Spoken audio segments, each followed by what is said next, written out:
Hello everyone. आज हम paper solution करने वाले हैं जो DSSB के द्वारा फायर ऑपरेटर का पेपर कंडक्ट करवाया गया था 20/4/2021 में। और ये जो पेपर था हमारे पास ये सेकंड शिफ्ट का पेपर था। फर्स्ट शिफ्ट का पेपर हम पहले वाली वीडियो में कर चुके हैं।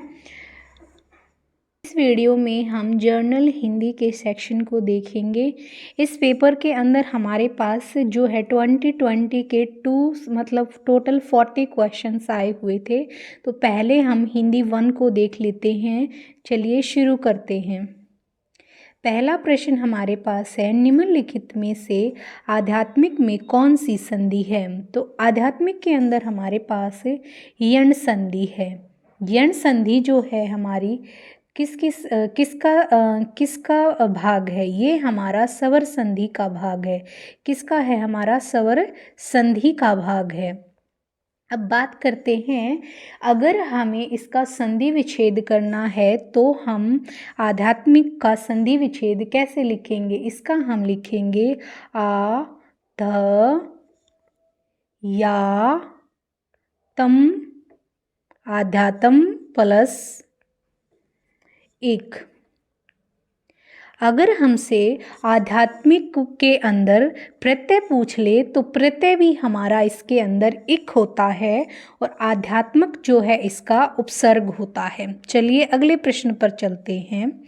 अगला प्रश्न है हमारे पास, निम्नलिखित में से कौन सा शब्द अति उपसर्ग का प्रयोग कर नहीं बनाया जा सकता?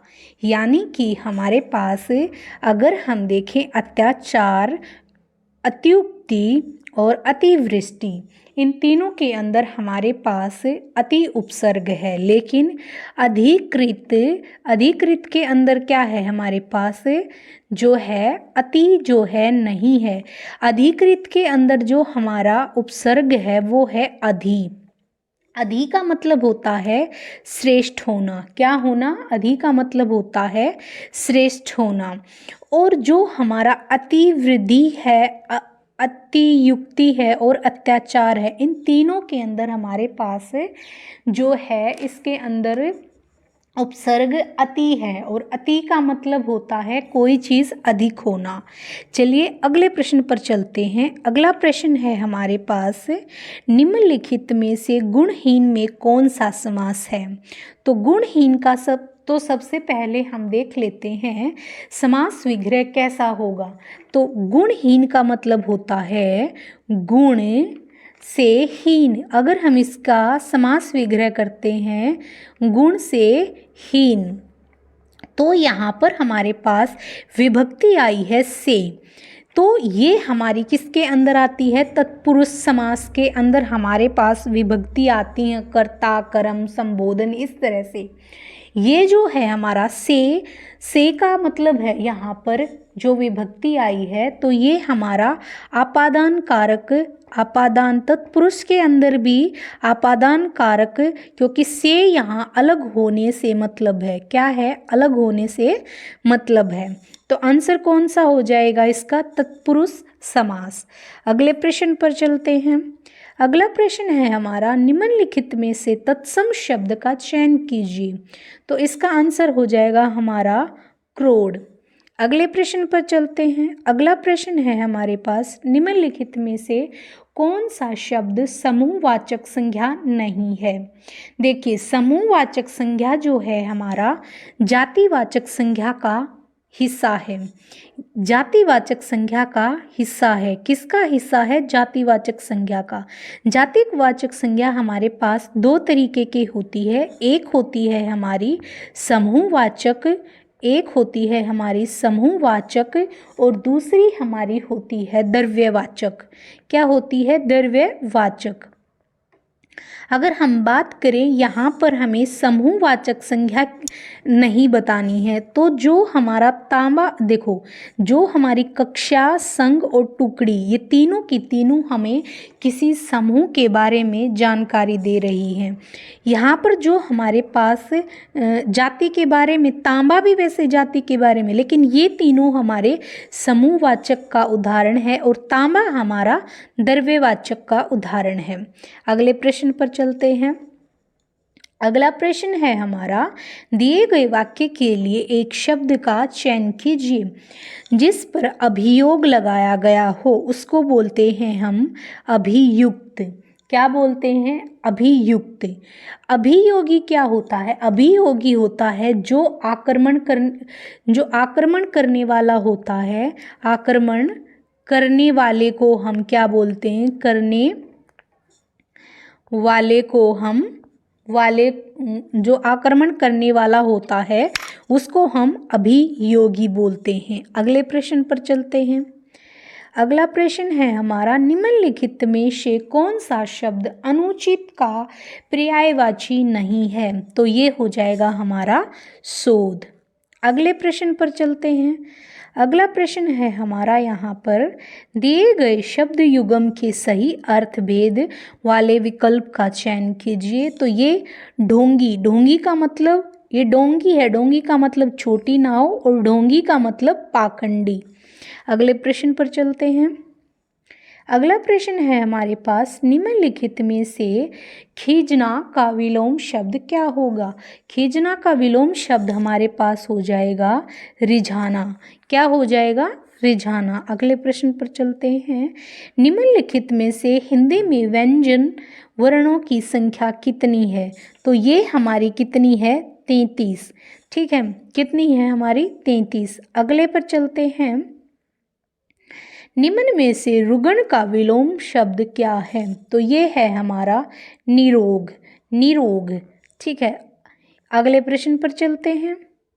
अगले प्रश्न में हमें बताना, निम्न में से अशुद्ध वर्तनी वाले शब्द का चयन कीजिए। तो अशुद्ध है हमारा निरुक्ति। क्या है हमारा? निरुक्ति। अगले प्रश्न पर चलते हैं। अगले प्रश्न में हमें बताना है, असंगत बेमेल शब्द का चयन कीजिए। यहाँ पर देखिए महाद्वीप अलग है क्योंकि एशिया, यूरोप और अफ्रीका ये तीनों महाद्वीप हैं और महाद्वीप की कैटेगरी इसमें अलग हो गई। ये तीनों महाद्वीप हैं। ठीक है, तो अगले प्रश्न पर चलते हैं।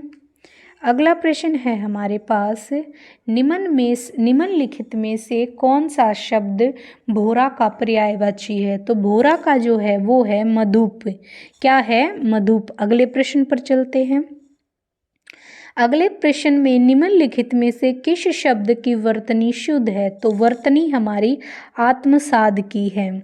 यहाँ पर जो है प्राकृतिक भी गलत है और स्त्रियां भी गलत है और ये रिकेष्ट जो भी है ये भी गलत है। अगले प्रश्न पर चलते हैं। निम्न में से पुल्लिंग शब्द का चयन कीजिए। तो पुल्लिंग जो है हमारा बुढ़ापा है, बाकी हमारे स्त्रीलिंग है। अगले प्रश्न पर चलते हैं। अगला प्रश्न है हमारा, निम्नलिखित में से शब्द मुस्कुराहट में कौन सी संज्ञा है? देखो मुस्कुराहट को हम क्या नहीं कर सकते एक तरह से, यानी ये हमारी जो है भाववाचक संज्ञा है। क्या है हमारी? भाववाचक संज्ञा। अगले प्रश्न पर चलते हैं। अगला प्रश्न है, हिमालय से गंगा निकलती है, यह वाक्य किस कारक का उदाहरण है? यहाँ पर विभक्ति चिन्ह कौन सा आया है? से अगर किसी चीज से अलग होने के लिए आता है, अलग होने के लिए अगर आता है, यहाँ पर क्या हो रहा है? गंगा हिमालय से निकलती है मतलब उससे अलग हो रही है वो, तो यहाँ पर हमारा क्या आ जाएगा? अपादान कारक आ जाएगा। संबंध कारक में हमारे पास हे, अरे, ओ विभक्ति आती है, ओ। ठीक है, आगे चलते हैं। अगला प्रश्न है हमारे पास, वर्तमान काल के कितने भेद हैं? तो देखिए ये हमारा जो है वर्तमान काल के कितने भेद हैं, ये हमारा गलत है क्योंकि हमारे पास किसी किसी बुक के अंदर 5 दिया हुआ है और किसी के 6 दिया हुआ है। तो अगले प्रश्न पर चलते हैं। अगला प्रश्न है हमारा, निम्न में से भाववाच्य से संबंधित वाक्य कौन सा है? देखिए भाववाच्य में हम क्या देखते हैं, से अगर विभक्ति आती है और वहाँ पर नहीं का हमारे पास वो होता है, भाव आता है या नहीं हमारे पास उसके साथ आता है, तो हम कह देंगे उसके अंदर भाववाच्य है। तो ये हमारा आंसर हो जाएगा। अब हमारा जर्नल हिंदी का एक सेक्शन कंप्लीट हो गया है। अब हम सेक्शन 2 को देखेंगे। चलिए, पहला प्रश्न है हमारा, कल क्या होगा यह कौन जानता है? वाक्य में प्रयुक्त कौन किस प्रकार का सर्वनाम है? तो यहाँ पर हमें सर्वनाम के प्रकार के बारे में बताना है। तो हमारे पास कौन जो है वो सजीव के लिए आता है और क्या हमारे पास निर्जीव के लिए आता है। अगर इन दोनों में से आता है तो हम उस सर्वनाम को बोलेंगे प्रश्नवाचक सर्वनाम। उसके बाद अगले प्रश्न पर चलते हैं। अगला प्रश्न है हमारा, शुद्ध वाक्य का चयन कीजिए। तो शुद्ध वाक्य का चयन में हो जाएगा, यहाँ केवल फल मिलते हैं। क्या हो जाएगा? यहाँ केवल फल मिलते हैं। अगले प्रश्न पर चलते हैं। अगला प्रश्न है, निम्नलिखित में से सरल वाक्य का चयन कीजिए। सरल वाक्य में क्या होगा? सिर्फ हमें एक ही कर्ता मिलेगा और वो भी सीधा सीधा। पंगु होने के कारण वह घोड़े पर नहीं चढ़ सकता। क्या? पंगु होने के कारण वह घोड़े पर नहीं चढ़ सकता। अगले प्रश्न पर चलते हैं। वाक्य के शुद्ध रूप का चयन कीजिए। तो ये हो जाएगा हमारा, उसका आचरण बुरा है। क्या है? उसका आचरण बुरा है। अगले प्रश्न पर चलते हैं। अगला प्रश्न हमें दिया गया है, दिए गए वाक्य को मिश्र वाक्य में परिवर्तित कर सही विकल्प का चयन कीजिए। देखिए, मिश्र वाक्य के अंदर क्या होता है, जब एक कार्य दूसरे कार्य पर निर्भर रहता है और वो मतलब कोई ना कोई उसमें एक तरह की कंडीशन लगी होती है, तो वो हमारा मिश्र, जैसे यह वही भारत है। कौन सा भारत है? ये वही भारत है जो सोने की चिड़िया कहलाता था। तो यहाँ पर हमने इसको बदल दिया। अगले प्रश्न पर चलते हैं। अगला प्रश्न है हमारे पास, मिश्र वाक्य का चयन कीजिए। अब यहाँ पर मैंने बताया था कि जहाँ राम रहता है वहीं श्याम भी रहता है। मतलब श्याम का रहना राम के रहने पर निर्भर करता है। तो ये दोनों एक दूसरे क्रियाएं निर्भर करती हैं। तो हमारे पास यहाँ पर मिश्र वाक्य हो गया। अगले प्रश्न पर चलते हैं। अगले प्रश्न पे क्या कहता है कि यदि वाक्य में शोक, हर्ष, घृणा, खुशी आदि का भाव व्यक्त हो तो उसे क्या कहते हैं? अब अगर मैं बात करूं वाक्य के भेद की, तो वाक्य का भेद जो है हम दो प्रकार से बताते हैं। एक रचना के आधार पर और दूसरा हमें अर्थ के आधार पर। ये जो परिभाषा दी गई है, ये हमें अर्थ के आधार पर वाक्य का जो भेद किया गया है उसकी दी गई है। और ये हमारा हो जाएगा विस्मयादि बोधक वाक्य, जो हमारा सरल वाक्य होता है और मिश्र वाक्य होता है। ये दोनों हमारे रचना के आधार पर वाक्य के भेद होते हैं। रचना के आधार पर वाक्य के भेद होते हैं। रचना के आधार पर वाक्य के क्या होते हैं? भेद होते हैं। अब बात करते हैं आगे। अगला प्रश्न में दिया है, निम्नलिखित में से मुहावरा सिंहावलोकन करना का क्या अर्थ है? इसका मतलब है आगे बढ़ते हुए पीछे की बातों पर नज़र डालना। यानी कि आगे हम प्रोग्रेस पे चल रहे हैं लेकिन हमें अपने पीछे भी ध्यान रखना है। अगले प्रश्न पर चलते हैं। अगला प्रश्न भी हमें मुहावरे से दिया है और इसका अर्थ पूछा है, किसी वस्तु का अंदर ही अंदर हार्श होते जाना। हार्श का मतलब होता है वो चीज़ खत्म होती जाती है। खत्म होना यानी उसका विनाश होते जाना। तो इसका मतलब होता है घुन लगना। घुन लगने का मतलब है जैसे एक लकड़ी के अंदर जो छोटे छोटे वो कीड़े टाइप के लग जाते हैं ना, उसको बोलते हैं घुन लगना। ठीक है, उसके बाद आगे चलते हैं। अगला प्रश्न है हमारा, सींग काटकर बछड़ों में मिलना। देखिए, सींग काटकर बछड़ों में मिलने का मतलब है वास्तविकता छिपाकर कार्य करना।